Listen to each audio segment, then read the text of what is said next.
So, good evening, everyone, and welcome. We are excited to have you joining us for tonight's conversation called That's a Wrap: What's Hot, What's Emerging, and What's Accelerating After AAO 2026.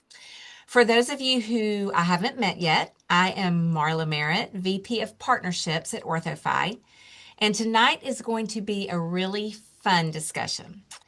Shannon Patterson and I both just got back from Orlando after several very busy days at AAO and after hundreds of conversations with doctors, teams, consultants, vendors, and industry leaders. It felt like there was simply too much insight not to unpack together. So, before we jump in, just a couple quick housekeeping items. If you have questions during the webinar, please place those in the Q&A section rather than the chat. Our team will track those and monitor them, and then if we have time at the end, we will do some Q&A live. So we'll leave that time as allows. As always, we want this evening to provide practical insights about what we're seeing in the market right now. So, I'm very excited to welcome tonight's guest, Shannon Patterson. Shannon is a partner at Benson Koppel Patterson and Associates and is a nationally recognized speaker and orthodontic advisor. She works very closely with practices across the country on operational performance, growth strategy, transitions, and financial optimization. And she also has a unique perspective on where the orthodontic market is heading because she sees it from so many different angles at one time. One of the things I appreciate most about Shannon is that she cuts through the noise very quickly.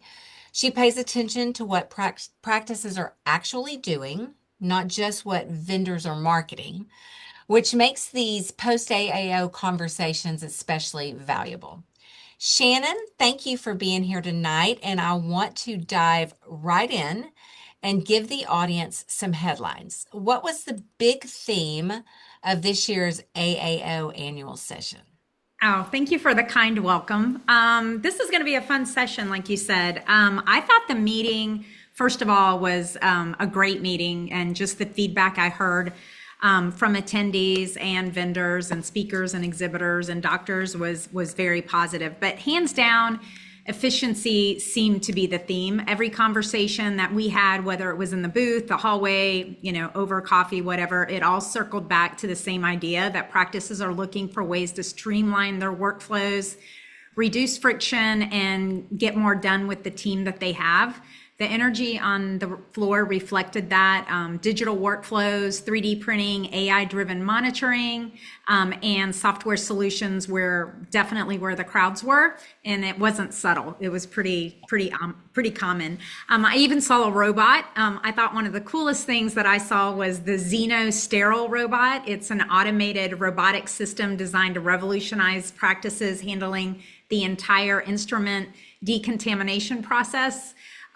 It was really cool. I think that they have some pilot placements beginning late this year, but even that was really cool. I think there were over 10,000 attendees from 80 countries, and again, even the two dominant themes that the AAO came out with were vendors leaned into AI-driven workflow and in-office 3D printing for aligner appliances and production, and the AAA program itself signaled the shift in their sessions, like the AAO CTech AI panel discussion, the AI spotlight in the Innovation Pavilion, and the Power Practice Series Codes, Claims, and AI, all reflected where the conversations has moved. Yeah, so those observations, Shannon, they track completely with what our executive team, our sales team, and our customer teams were hearing on the floor as well. One of the strongest themes for us was that doctors are actively seeking out strategic partners. So, not just vendors, but partners. We heard that doctors want to work with teams who can drive real, like differentiated business results. So, production growth, conversion improvement, operational efficiency, and stronger collections are some of the themes we heard. And we feel like, what we were hearing was that these are the things that could move their practice forward. So that's a meaningful shift from years past when the conversation was more transactional. So it's like doctors are, kind of exhausted from stitching together disconnected point solutions, and they're looking for just a few deep relationships with companies that can actually help them execute. So it felt really intentional this year. Practices weren't just casually browsing the floor, they were evaluating where they could get operational leverage. So, the questions we heard: how do I reduce friction? How do I eliminate manual work? How do I protect margins without hurting the patient experience? That was a big one. Like, you know, everything's costing more, and yet we're trying to elevate the patient experience. And then just how do I grow without continuing to layer on headcount? So those were kind of some of the common conversations we heard. Shannon, did you see the same thing across the floor as well?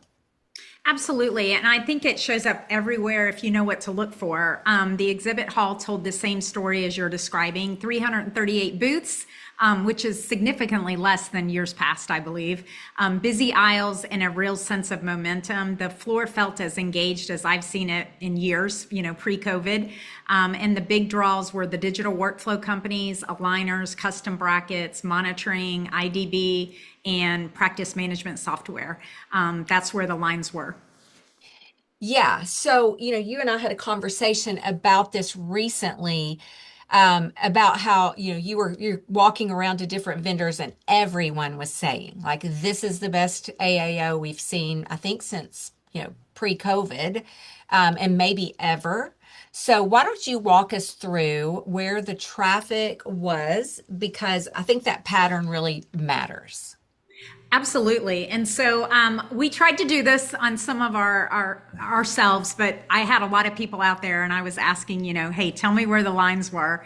And then Shane and I kind of went around Sunday morning and had some fun and asked a lot of questions. But I think aligners were huge. I think that, adult patients and adult conversions are down. I think some of the data shows that aligners are probably a solution for some of those adult, patient conversions and those kind of things. So aligners were big. You had obviously Align Technology, Clear Correct had a huge busy booth. Angel, they all had steady traffic throughout the weekend. We were actually across from one of them and they were super busy.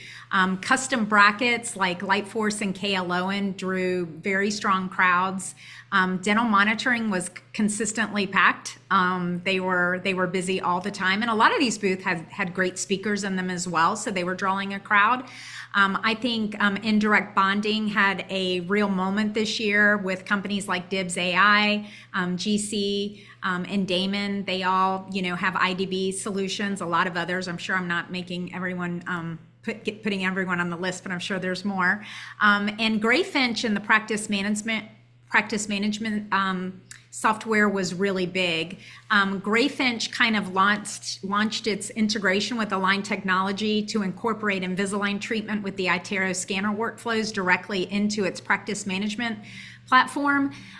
So it allows practices to manage Invisalign clear aligner treatments and iTero scanning workflows, and users can bring the Invisalign doctor site data and the iTero scan data into the Grayfinch software, reducing the need to switch between systems. And I think that just made a lot of noise. And we just saw a lot of traffic over there. So again, companies, like you said, that are really working with practices, to be partners and help them find solutions on that digital workflow. But when you connect the dots across those categories, every single one of them is digital workflow play.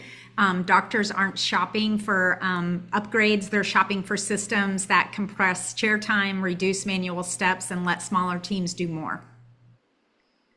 Yes. And speaking of Greyfinch, I'm excited. I don't know if I've even shared this with you, Shannon, but OrthoFi just announced that we will have an integration with Greyfinch by the end of the year. So exciting to see. And we knew that would be happening. We're hearing more and more from them all the time. So we're excited to announce our integration. Honestly, that's the traffic was probably the clearest signal from AAO this year, and your observation that this was all about efficiency. The market has rewarded solutions that either save time, maybe they simplify complexity, or they improve scalability. So everybody basically is trying to do more with either less or with super efficient systems. I also think that doctors are becoming much more disciplined buyers. They're asking hard questions like, does this actually reduce my workload? Will my team use it? That's a huge one. Adoption, we see this over and over again, like doctors buying something and but will the team adopt it? And without it, that's, it's not going to work. Does it integrate into existing workflows? And can it really improve the patient experience and the business side simultaneously? Because we know that it's always a balancing act of the two. You got to have that business, scalability and efficiency, but it has to also be a good patient experience. So um, definitely we were seeing that as well. Now, I do have to bring up AI. This was certainly the year for those conversations. There's been a tremendous amount of progress and the change is happening in real time. But just to be honest, it still feels pretty sloppy and unorganized at the moment. It's really unclear what the real results are yet for many practices. A lot of software vendors are bolting on like a point solution just to kind of check the AI box. But what we saw is that very few are doing the hard work required to really achieve the real business results. So we think that the companies that will win are the ones starting from proprietary data and insights to genuinely transform how work gets done, rather than just those that replace an existing workflow with a flashier interface. So it's going to be really interesting, I think, to watch how this matures over the next 12 months. And one thing that I would add for practices listening tonight is don't feel pressured to chase every AI announcement that you hear right now.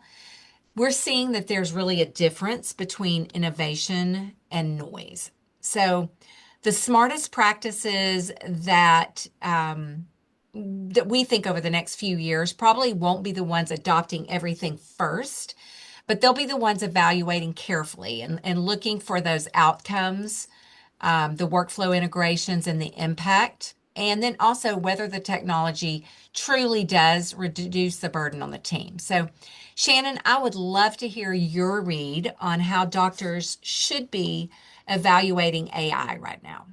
Yeah, I mean, it's a hot topic, right? Everybody's, it's a buzzword, AI. So I think it's one of the most honest takes I've heard about AI in our space. There's a really big difference between AI as a marketing layer and AI as a transformational layer. And the practices that can't tell the difference yet, they're really going to struggle, and that's why they need strategic partners and not just more vendors talking about it. I do think there's a big difference than in the buying mindset of practices and doctors today. They're not, they need a strategic partner to kind of walk them through, what they're bidding into. And the doctors who lean on advisors and partners they trust are going to navigate the transition much better than the ones who evaluate, everything individually. My advice to clients right now is to slow down on the AI buying decisions, watch the space for the next 12, 9 to 12 months. The vendors doing the real work will separate themselves from the ones just doing the marketing and saying they use AI, and you'll have a much clearer picture of where to invest. Yeah, that is really good advice. One other theme that is worth surfacing, we noticed a real push from a number of companies to improve the referral process from general dentists. So stronger than we've heard in past years, actually. So seems that doctors and software companies alike are putting real energy into rebuilding those GP relationships to increase referrals. Interestingly, the conversation felt a little more sophisticated this year. It wasn't just how do I get more referrals? It was about how do I become easier to refer to? How do I create a better experience for the referring doctors? How do I stay visible without feeling transactional? And then just how do I communicate all of my outcomes more effectively? So I think that's a real shift in the way that we're viewing referrals. And I was saying this just to my husband just today. It's like everything about the business like seems to have like leaped forward. Shannon, you and I've been in the industry for a long time, and it just seems like there are new conversations being had, and one specifically is around how to attract more referrals, not just how do we get more people referring to us, but how do we become the practice that people want to refer to. Yeah. So, did you pick up on that too, Shannon? I did. And I think it's a real telling indicator of the times that we're in right now. When the market is uncertain, and, by God, it is uncertain right now, right? I mean, there's a lot going on in the world, and, the consumers are very uncertain. I mean, gas prices, all those things. So when the market is uncertain, I think that doctors go back to the fundamentals, and referrals are the most fundamental growth channel orthodontics has. And we've been saying, I think on metrics that matter, I've been watching that referral tick, and 25%, uptick in referrals last year was really big. And I don't think everyone bought into that. I think that the practices that did won, because I think that, sometimes that's a real differentiator in practices, to other private practices, but also corporate entities is just, that community marketing and staying engaged with those GPs. I mean, a lot of people think, oh, I don't get referrals anymore. But the reality is the people that are working that referral channel are definitely practices that are outperforming in the market. So we definitely saw that as marketing cost climbs and competition intensifies, the practices that have strong GP relationships are going to have that advantage. And I encourage every practice listening to take a hard look at their referral pipeline this year. It's definitely the highest ROI and marketing investment most practices aren't fully making. And it doesn't have to be expensive marketing. I mean, just community marketing, being present. If you're going to do, Teacher Appreciation Week is coming up. If you're going to invest and do something for teacher appreciation, make sure your team, or you put on your t-shirts and go be part of it.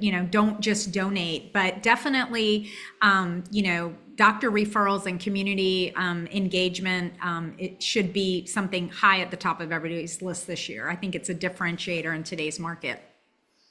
Yeah.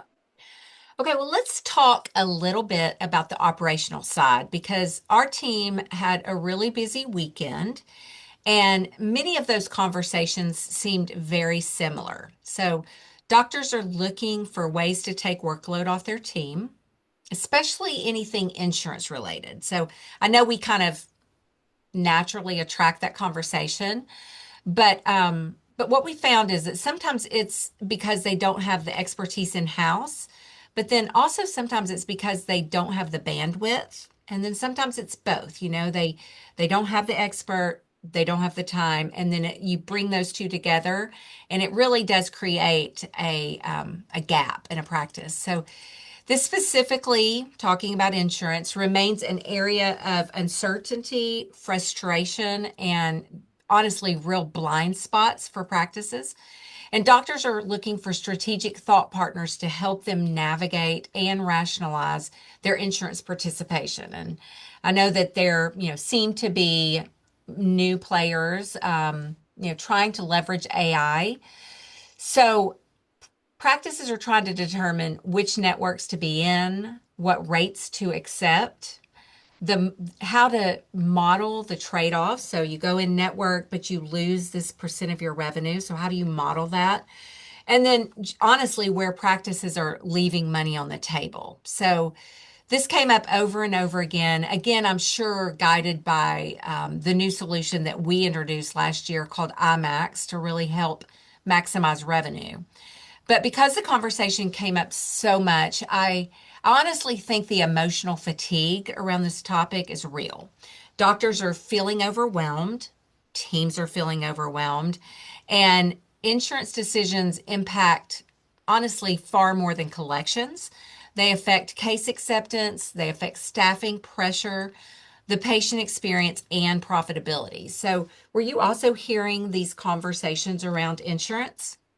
Yes, and first off, this is definitely out of my wheelhouse, but in our shop, I mean, something that we've consistently noted is insurance, AR is consistently lagging. I mean, they're just paying late. And, if you don't have somebody on top of that, doctors don't know what you don't know. Insurance has gotten so complex.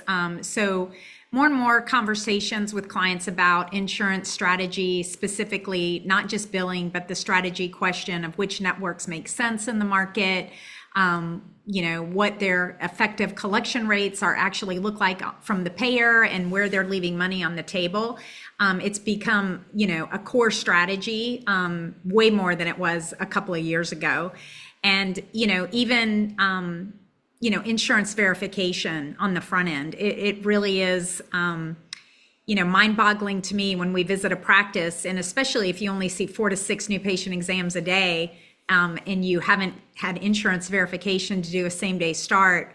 That really hurts. I just kind of cringe when I'm in a practice and that happens. So, definitely people are seeking solutions on that, and it's much more in the spotlight than it ever has been. It's just much more complex than it has been in the past. Right. That is exactly what we heard. And so then also on the staffing side, which I know this conversation just refuses to go away. There are a few patterns that did come through consistently, and obviously, especially around insurance, but just overall. First of all, practices are struggling to find team members with the right skill set. So I do think that you know, practices are now getting a few more candidates, but do they have the right skill set? And then when they do, the price for those team members is significantly higher than it's been in the past. So this is causing even tenured team members to be super frustrated. They're trying to say collect from insurance and from patients, and it's just gotten harder. It's wearing people down, and that's a lot related to the economy. Practices are also realizing, and this one I think is critical. Practices are just kind of what I referred to earlier in the night.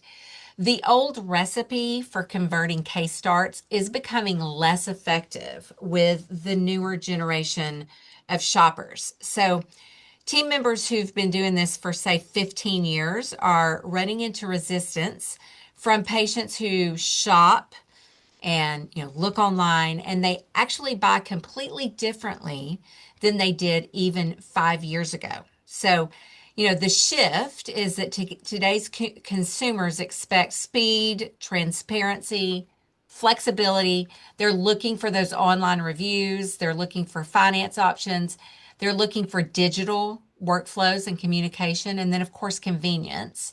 And they're also often looking for all of this before they ever even walk through the door of the practice. So if practices aren't thinking about these things, they're going to be left behind. And if you aren't training even your existing seasoned team to be ready to meet these changes, it can create a real problem for practices. So Shannon, I know that you live in this with your clients regularly. What are you seeing from a staffing perspective? Yeah, I mean, I think staffing, we've heard that there's some stability with hiring. It's not as hard to find people, but the retention is still a really important metric. And especially, when you look at positions like TC and insurance coordinator, I mean, those are roles that are pivotal in the life cycle of the practice. So I think that practices really need to pay close attention to what today's consumers are looking for. The patient who walks into your consult room in 2026 has already looked at your website. They already know who works there. And if it doesn't match what they've seen, that's a red flag. They've already compared your reviews to other practices. That's something that we know that patients look at. That they've looked at financing options. A lot of people say, well, that's not on my website, but believe me, they've asked their friends who have kids in orthodontic treatment, hey, what is your monthly fee?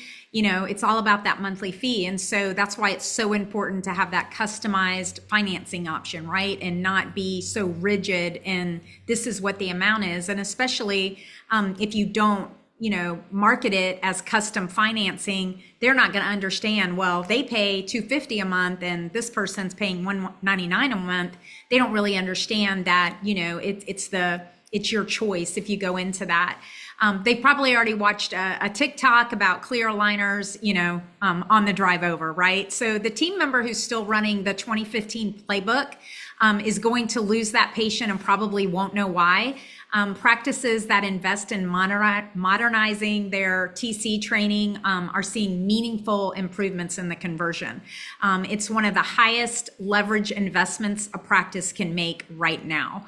I think upskilling your TCs with the consultants in today's market is essential. I think that I constantly lecture on stage about that role is so pivotal. That's really your sales role. And I think that language changes every year. And there are so many great consultants out there that have TC boot camps and TC events, but I think it's really, really important. And the practices who work with consultants and have their TC upskilled, reskilled, if not annually, at least biannually, I think that, they're outperforming in the market for sure. Yes, definitely. I also think practices are realizing that operational excellence and patient experience are no longer separate conversations. I think that they're deeply connected, and practices are definitely seeing that today. The practices that do convert exceptionally well right now tend to have a very intentional patient journey. So that is from the first touch all the way through financial presentation and then onboarding. And patients can feel the difference immediately when these things are not present in a practice. So tying it back to fees, we get a lot of inquiries about treatment fees, network participation, and kind of rates by market. Doctors are really trying to benchmark themselves and understand what's normal, even down to their specific geography. So there was a lot of chatter about this and about cost for the patient because everything feels more expensive and it seemingly keeps going up. So we've got the rising cost of labor, supplies, we've got lab fees and software stacks and marketing. So those costs keep going up, margins are getting squeezed, and doctors are really feeling it. So this is why I think that we kept getting questions about, one of the things was credit card surcharging. So I'd love to hear what you are seeing. And did you hear that conversation about surcharging at the AAO? Well, yes, merchant fees are killing the P&L right now, right? So it's a perfect example of how the macro environment is changing practice behavior. 3 years ago, this wasn't a conversation. Now it's one of the most common questions that come up. Practices are looking at every single line item on their P&L, and credit card fees are a real number, especially as more practices are putting that treatment fee on their credit card for the points, right? That's what everybody wants. They want to earn those points. So there's no one size fits all answers, as you guys know. Some markets and patient demographics will tolerate a surcharge. Others will push back. I mean, I think there's a couple of states that you're not even allowed to do it in. My general advice to this model is carefully communicate it clearly, and if you implement it and watch your conversion data for any drop off, it's a margin lever, but it's not free. There's a patient experience cost that you have to weigh.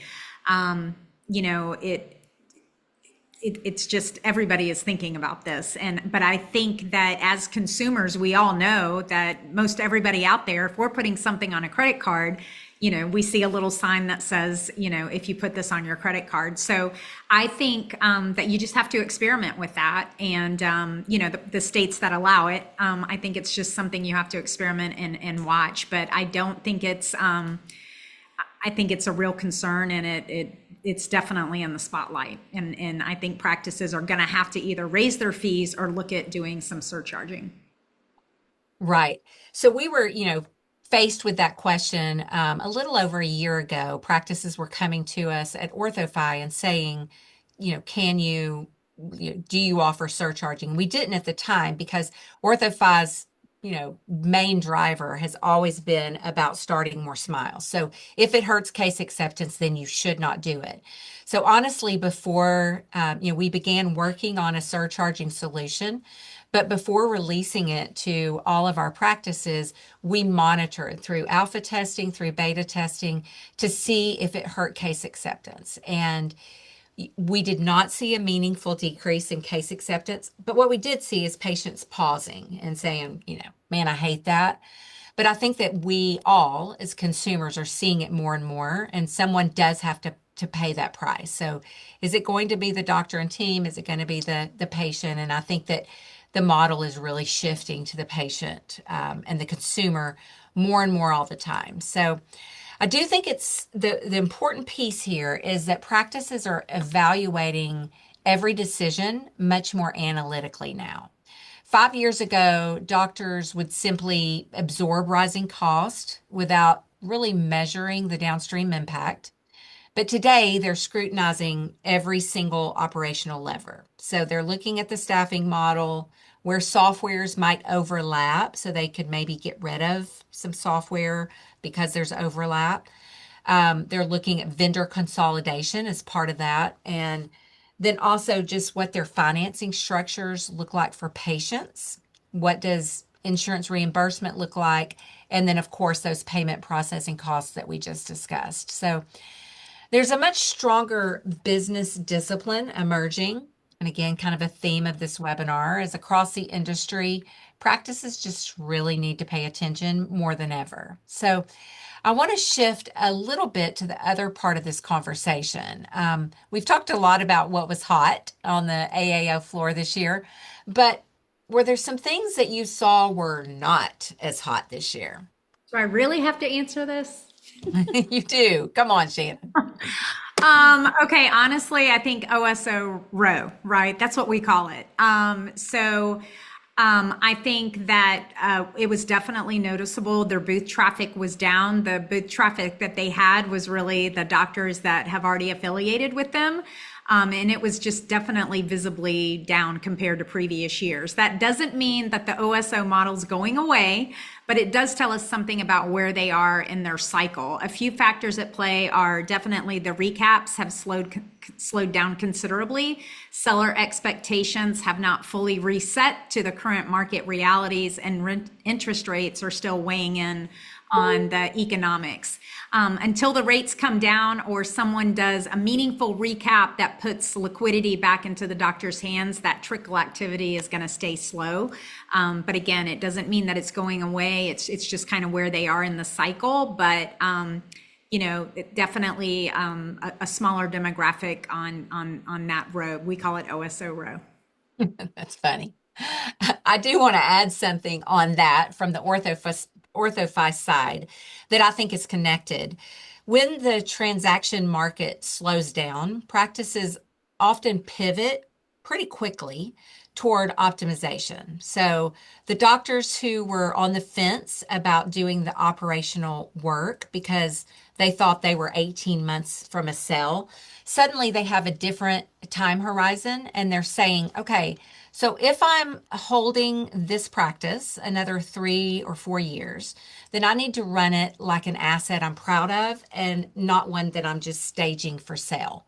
So honestly, this changes how a practice would invest in their team and their systems and their patient experience. So while OSO Row was quieter, that actually fed energy I believe, into the rest of the floor. So honestly, the slower transaction activity doesn't mean less ambition. In many ways, it just means that that ambition is redirected towards stronger operations, better margins, cleaner systems, maybe a better patient experience, and then obviously a more predictable cash flow. So I'm curious if that matches what you're hearing from your clients. Yeah, perfectly. I think the doctors that maybe were on the fence about affiliating are definitely redirecting their energy into the practice itself. And those investments compound, the operations month by month, and it's going to show up when that deal market reopens because they'll have a better business at a better multiple. The practices that come out of this window with cleaner AR, more predictable cash flow, and better operational discipline are going to be the ones that the underwriters reward when valuations recover. So in a way, a slow transaction market is doing the industry a favor. It's forcing operational excellence. So, these people will be in a better place if that's what if they're looking for an affiliation. Yeah. And I love to hear that. That is, something that we sing and preach a lot over here at OrthoFi is just operational excellence. So I think that helps us to end on a high note. And I want to, just take it even a little further. Sunday in Orlando was the new product showcase. So why don't you walk us through the winners of the new product showcase? Yeah, I thought this was one of my favorite parts of the annual session this year. I think it really gives us a snapshot of where innovation is heading in the industry. And so they had two different categories. They had practice products category and they had treatments product category. And in practice products category, number one, first place went to dental monitoring with their end-to-end monitoring solution, which is definitely part of the efficiency theme that we've been talking about. Clear Correct with their remote care took second place, and ULab's complete custom logo packaging suite came in third. On the treatment side, Celebrace won number one. Ormco's etch-free bonding solution took second place, and Synapse Dental Pain Eraser rounded out at number three. Throughout these six winners is exactly what we've been talking about all night. Time, savings, patient experience, clinical efficiency. The market and the judges are aligned with what matters right now in the market. Could not agree more with you, Shannon. Now, from an OrthoFi perspective, the practices growing the fastest are the ones making those same trade-offs across the board. So they're looking for clinical efficiency and administrative efficiency. They're looking for financial predictability. They're making sure to elevate their patient experience while continuing to scale operationally. So again, we've said it over and over again tonight. It is the theme, and it really is the playbook for 2026 and beyond. Honestly, one of my biggest takeaways leaving Orlando was that the practices creating the momentum right now are not necessarily the practices trying to do the most. They're the practices who are making smarter decisions by choosing stronger partners, simplifying their operations, maybe modernizing their workflows. And then honestly, protecting team capacity. This is a huge one to keep their teams happy and with some life margin.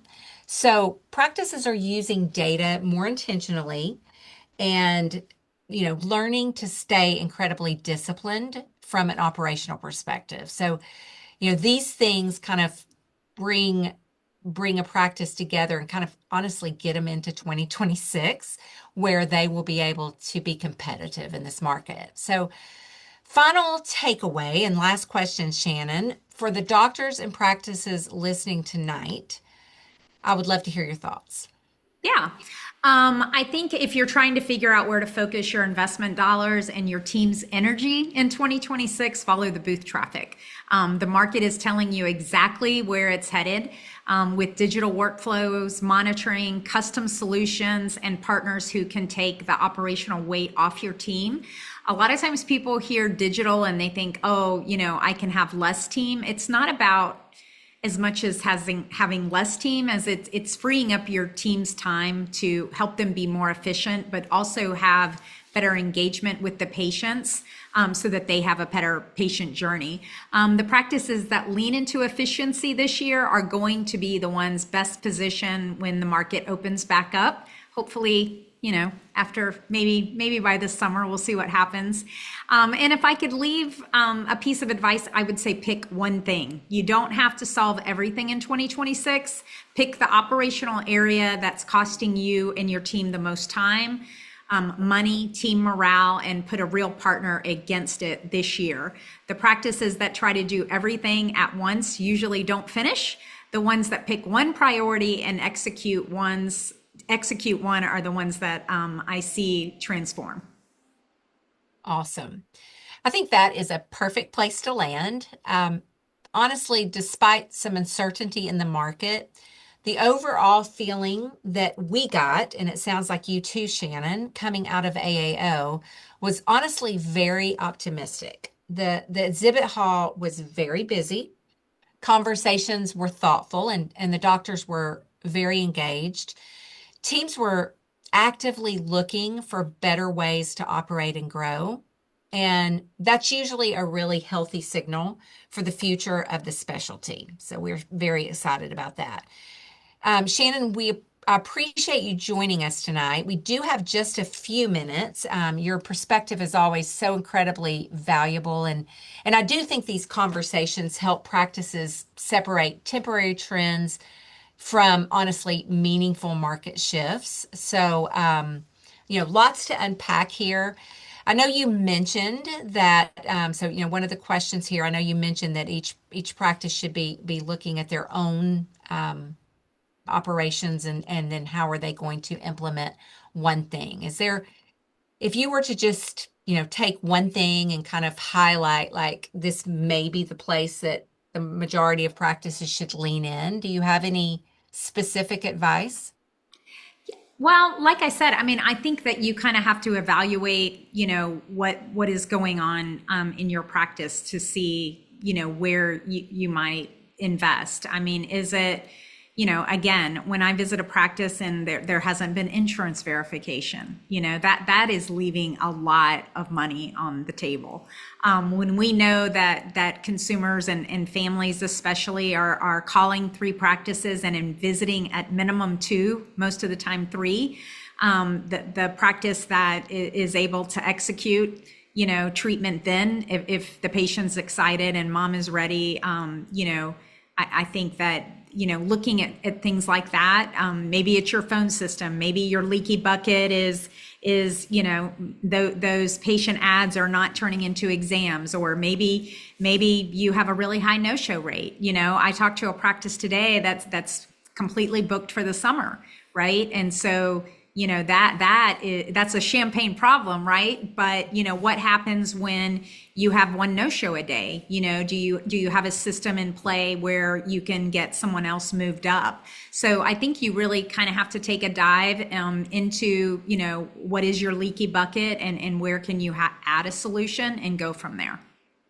Yeah. One thing, Shannon, that we haven't talked about tonight, and there is a question here about this. There seemed to be the consultant dynamic in our industry seems to be shifting a little bit.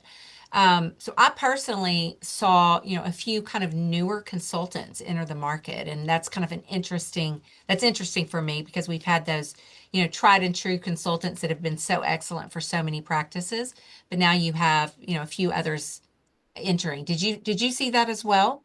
Oh, absolutely. I think, shout out to Rootwell, Jessica Bryson and Stacy Beebe. I mean, they were with Gage for a long time and they've kind of started their own consulting. So I think there's definitely been a shift. And then you still have your tried and true people who have been around forever, that just still get amazing. I mean, we really haven't run into a consultant that just didn't get tremendous results in the practices that we're working with. I don't think there's a bad consultant out there. I think that people, you just have to interview them and see which one works. But I think, working with consultants creates accountability for you as a practice owner and for your team.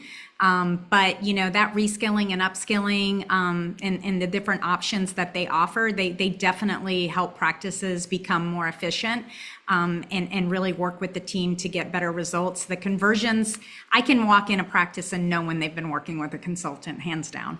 There's just that big of a difference. Yeah, it makes such a difference when a practice is actively engaging in, bettering their team.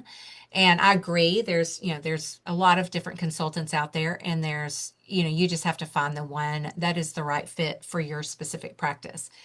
Now, one other thing, and you and I haven't talked about this either, but one other thing that I found kind of interesting this year, historically, OrthoFi has a lot of booth traffic that are startups. And so it's usually, maybe 60-40% startups and 60% established practices that we see at our booth. This year, that shift was remarkably different. We did not see as many startups, and we really Oh, did see more established practices. So I'm just curious if you heard any thoughts on that or rumblings about that. yeah, I mean, I think startups are on the rise. And again, that's just kind of a sign of the times. When I started working in this industry, we really dealt with clients and we dealt with residents coming out of school, right? Those were our two demographics. Now, with 85% of our residents coming out of residency and going into employment positions, you're dealing with a much more educated buyer base, right? So they are very confident. They know what they can produce a year, and some of them it's 2 million. I mean, we have associates that can do 5 million plus. And they all seem to want to own a private practice. So if they're not finding what they're looking for in the market, because of geography or because it's just a really outdated practice that is not modernized at all, they're going to do a startup. And I think that those are on the rise. So I think it's, again, just a sign of the times. And I think that that's going to continue. I think that again, it's just a very different buyer base. They have confidence, they have money, they've been paid really well. Most of them, contrary to what a lot of people think, a lot of them have saved their money, right? So they're able to go to the bank and get $1 million to do a startup, and a lot of times they're able to work somewhere else and supplement their income. And within a year, they're doing pretty well. So yeah, definitely an increase in startups for sure. Yeah, and that's what we're seeing in terms of, practices calling in to talk to us. But it was just kind of curious to us as to the mix on the floor. It did seem to be a lot more for us, established practices. So maybe the startups are all busy getting started up and working behind the scenes and then just reaching out by phone. But that I just found that kind of interesting. Yeah. So that is the end of our questions. I do want to thank everyone who spent a part of your evening with us. We know how busy practices are right now, and we do genuinely appreciate your time. I hope that tonight gave you not just a recap of AAO, but also some clarity around where the industry appears to be heading and where practices may want to focus their attention moving forward. So we have talked a little bit about OrthoFi tonight. If Sarah, I'm going to let you share your slide. For anyone who is interested in continuing the conversation with the OrthoFi team, whether that be around operational efficiency or insurance strategy, patient financing, growth metrics, practice performance benchmarking, all of those things that OrthoFi can help you with, we would love to connect. So we've really talked a lot about how OrthoFi helps practices grow, but we're also instrumental in providing the key operational metrics via our insurance management. So, and delivering exceptional AR results. So the OrthoFi family of growing practices currently includes, and I think there's a slide on this as well. We serve over 2,900 locations, and we've helped these practices start over 5.5 million starts. So that has generated over 34 billion in production. So we would love for your practice to join that family, the OrthoFi family. And to help you determine if OrthoFi is a good fit for you and your team, we're offering a complimentary Smiles Performance Assessment. So we call this the SPA. And here's how that process works. So the first step is just a quick 30-minute discovery call with our team. During that call, we're going to collect some information about your practice and we'll review the next steps with you. Then we'll schedule our next call. And during that second call, we will share your performance assessment data and provide our recommendations for the solution that really best meets your needs. So to schedule your first discovery call, please use the link in this QR code to schedule. So we actually, this is a flashback to AAO. Anyone who did a discovery call with OrthoFi in our booth, we did give them this cool gift box. And if you schedule a discovery call today or between now and May 31st, we will provide you with a $100 digital gift card, but we're also going to send you one of our spa gift cards. Has a little massager on it in it. It's such a great thing. We've gotten lots of feedback on the spa box. Shannon, I think I might have sent you one. You did. I loved it. It was very nice. Hitting those shoulders. Anna Kate hijacked a lot of it, but I kept what I could. Yeah, exactly. So just use this QR code to schedule time with us, and we really can't wait to spend time with you.